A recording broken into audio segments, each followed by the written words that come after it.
Hi, I'm here to talk about Spider Man from Spider Man. Spider Man was one of my favorite superheroes growing up. It was him and Batman, my top two, with Superman Space Ghost filling out the top four. I think that Spider Man is a really good character, although there was a time where Spider-Man went down to number three, with Space Ghost being number two.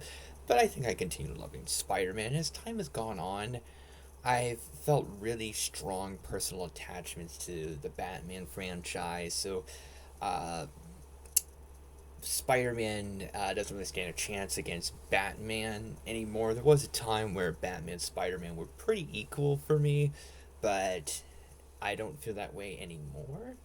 Um, And I also developed a more closer personal connection to Superman than I've ever had before. So that really helped Superman get higher. And then I discovered some other characters that I really like. Spider Man's gone down in terms of favorite superheroes, but I felt like I was such a big fan of Spider Man for a long time, and I still enjoy a lot of Spider Man stuff. And I still think about Spider Man fairly regularly, and I do really like the character and still feel some personal attachment to him, even if I don't love him on the same level that I used to. I felt like he should still be in my top 100 favorite characters ranking.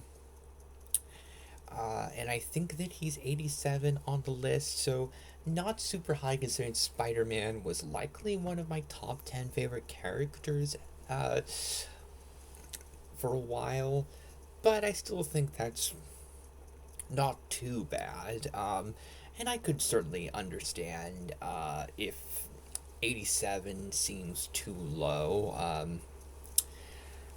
I think that is perfectly fair. There are a lot of underrated characters that really mean a lot to me. So I don't feel too bad about having Spider Man as low as 87. Um, but considering how much Spider-Man stuff I've watched, how many Spider-Man comics I've read, I can understand 87 seem a bit low. But I do want to make it clear that even though I don't love Spider-Man as much as I used to, I don't dislike Spider-Man. In fact, I like Spider-Man quite a lot. And I felt like he very much belonged in my top 100 favorite characters ranking. For a long time, for me, Spider Man defined Marvel. For me, now it's Spider Man and X Men. Uh, but at least Spider Man's in the top two. I think that's really cool, and I think that Spider Man is still a great character.